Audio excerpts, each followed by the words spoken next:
मैं पंकज यादव, सहायक आचार्य drawing and painting, government college Devgarh Rajsamand से आप सभी बीए द्वितीय वर्ष के चित्रकला के विद्यार्थियों का इस ऑनलाइन कक्षा में स्वागत करता हूं। यह जो ऑनलाइन कक्षा है, इसकी पूर्व कक्षाओं में हमने बोधकालीन चित्रकला के बारे में पढ़ा था, जिसमें दीवारों पे बने चित्र, मतलब कि अजंता गुफाओं के चित्रों के बारे में हम पढ़ रहे थे। पढ़ते पढ़ते हम पहुंच गए थे गुफा संख्या 1 में, और गुफा संख्या 1 के बारे में हमने कई अनोखी बातें पता करी थी। कितनी बड़ी गुफा है, कौन से चित्र हैं, कब बनी है, किस किस राजा के समय बनी है, आदि आदि आदि। फिर हमने कुछ चित्रों पर चले थे। उनमें से जो बहुत सुंदर चित्र था वो एक सीवी जातक कथा का था, भगवान बुद्ध के पूर्व जन्म की। इसमें उनके त्याग, दया, करुणा, बलिदान का दर्शन हमें हुआ था, इनके गुणों का। दूसरा जो चित्र था वह मार विजय का चित्र था, कामदेव पर विजय का चित्र था। कैसे आप प्रलोभनों में दूर रहते हैं, आपको इस संसार में, मोह माया के संसार में आपको अलग अलग प्रकार के मोहों में जकड़ा जाता है, और आपको अगर कुछ प्राप्त करना है तो आपको उन जकड़नों से दूर होना पड़ता है। इसका संदेश देने के लिए यह मार विजय का चित्र हमने पढ़ा था या देखा था, उसके बारे में जाना था। उसके आगे का जो चित्र था वह चित्र है महाजनक जातक कथा। महाजनक जातक कथा। अब यह जो जातक कथा है वह तो समझ गए होंगे कि पूर्व जन्म की कथा है। अब इस चित्र में पहले इसका चित्र का रसास्वादन कीजिए, चित्र का आनंद लीजिए। तो मैं इस चित्र को जूम करके आपके सामने दिखाता हूँ। चित्र में इसमें भी देखिए वही केंद्रिता के नियम का पालन हुआ है। पिछली बार पढ़ा था ना, पिछली कक्षा में मार विजय में, कि क्या करते हैं, चित्र में जो महत्वपूर्ण आकृति होती है, जो मुख्य आकृति होती है, उसको चित्र के बीचों बीच बना देते हैं, और बाकी सहयोगी आकृतियाँ उसके चारों ओर बना देते हैं।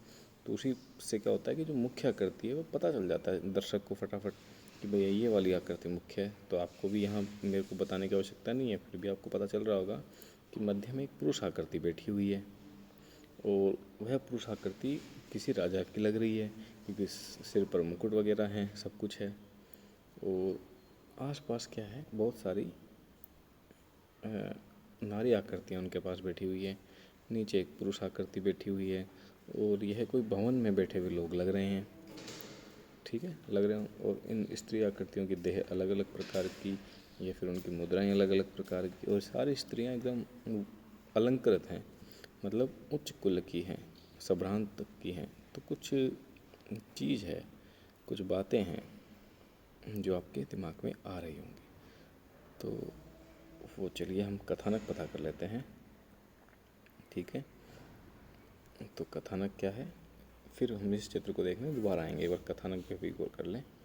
कथानक यह है कि बोधिसत्व राजा भगवान बुद्ध एक बार महाजनक नामक राजा के रूप में उत्पन्न हुए थे, और युवावस्था में ही उन्हें क्या हो जाता है, वैराग्य धारण कर लेते हैं। चलो मैं जैसा अक्षर लिखा है उस तरह से बता देता हूँ ताकि आप कंफ्यूज ना रहें। तो मैं युवावस्था में ही वैराग्य धारण करने के प्रण पर उनकी रानी शिवाली 700 कन्याओं सहित उन्हें लुभाने गई। कि युवावस्था में राजा को वो जो राजकुमार होता है वह सोच लेता है कि मुझे क्या करना है, कि मुझे वैराग्य करना है, मतलब तपस्या करनी है, मुझे सांसारिक मोह माया से दूर होना है। तो जब उस रानी को यह उनकी रानी को यह पता चलता है तो वह 700 कन्याओं के साथ आती है और उनको मोहित करने का प्रयास करती है, उनको उनकी प्रण से उनको डिगाने का प्रयास करती है। पर जैसे ही वह जाती है तो वह उनके बदले हुए रूप को समझ नहीं पाती, और वह उन्हें एक तरह का बुद्ध समझकर, मतलब एक तरह का महात्मा समझकर उनको प्रणाम करती है। तो चित्र दिख क्या रहा है आपको, चित्र में आसीनस्थ बोधिसत्व के पास बाएं तरफ बैठी उनकी रानी से बात कर रहे हैं वो, और दाहिनी तरफ एक पुरुष आकृति है और कुछ स्त्रियां उनके चारों ओर खड़ी हैं। तो यह जो कथा है वह महाजनक राजा की है, उनके द्वारा लिए गए वैराग्य के प्रण को खंडन करने के प्रयास की है, कैसे रानी अपने सहचरियों के साथ उनका उनका यह प्रण जो है वह मतलब उनके प्रण को निष्फल करने की कोशिश करती है, परंतु रानी का प्रयत्न ही निष्फल हो जाता है। तो रानी को अंत में हार कर वापस लौटना पड़ता है और जो महाजनक होते हैं वो वैराग्य धारण कर लेते हैं। एक बार फिर से सुंदर चित्र के ऊपर चलते हैं। चित्र के रंगों के बारे में देखिए, वास्तुकला के बारे में देखिए। भवन निर्माण कला इसमें दिख रही होगी आपको, नीले रंग का बाहुल्य दिख रहा होगा आपको। इसमें ये गेरू वर्ण या फिर हम कहें गौर वर्ण की प्रधानता दिख रही है। नीला गहरा रंग भी दिख रहा है आपको। तो कुल 2-3 रंगों का ही। और अलंकरण देखिए, राजा का मुकुट देखिए, राजा के हाथों की मुद्राएं देखिए, रानी के हाथों की मुद्राएं देखिए, आँखों में जो लज्जा का भाव है वह देखिए। यह सब चीज़ें आपको इसमें बड़ी ही विशेष दिखाई देंगी। तो आगे की जो बात है, अगली बात, इसके पास में ही एक और चित्र बना हुआ है। इस चित्र के दाहिनी ओर ही एक चित्र और बना हुआ है। वह चित्र है नृत्य वादन का चित्र।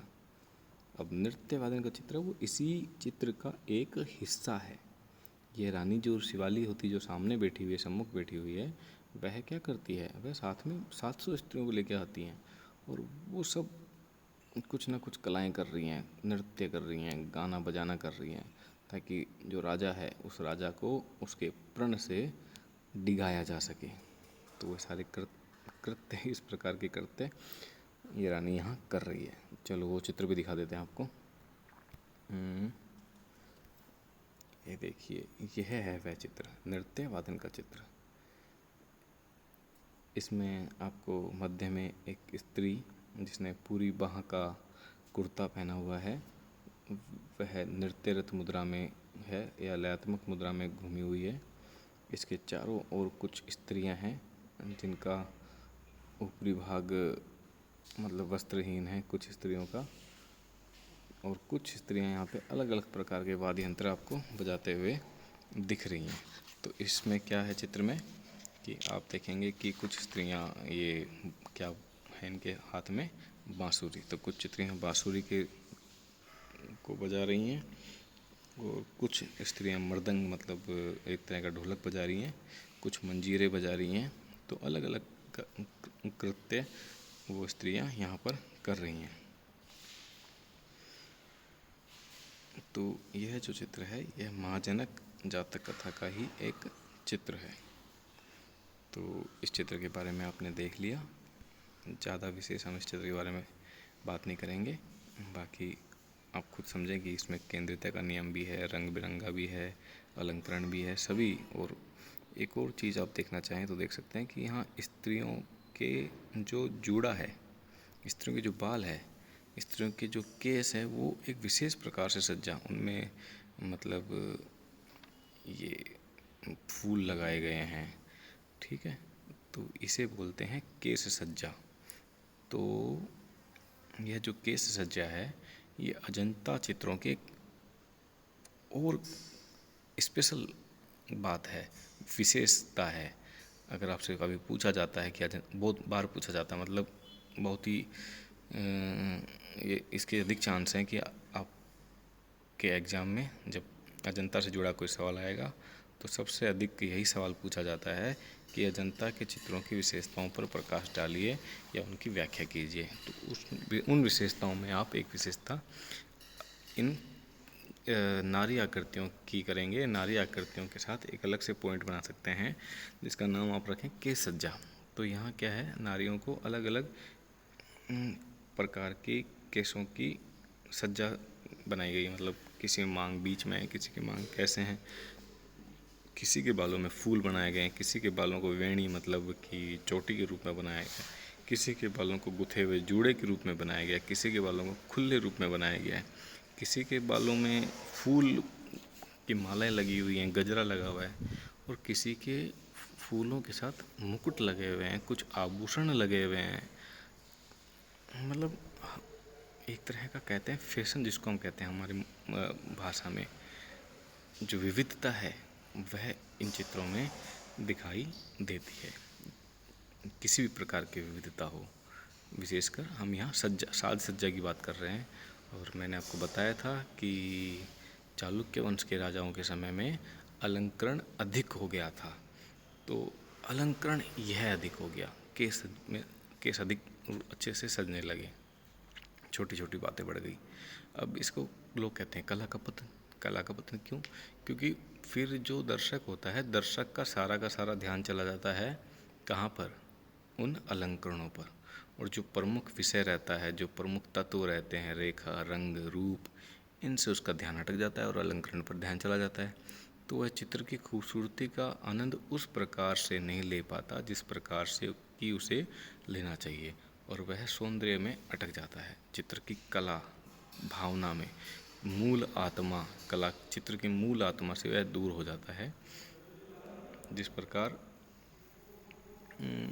एक कोई भी आदमी है जो बाहरी आडंबर से प्रभावित हो जाता है और उसकी मूल भावना को वह समझ नहीं पाता। तो इसी प्रकार का यह कृत्य है यहाँ पर। बहुत सुंदर चित्र है। अब इसके आगे के चित्र के बारे में चलते हैं। अगला चित्र है चांपे जातक कथा के बारे में। थोड़ी बड़ी है, इसलिए हम इसे अगली कक्षा में ही इस पर गौर करेंगे। तब तक आप पहले जो बताया उसी का स्मरण करें। धन्यवाद।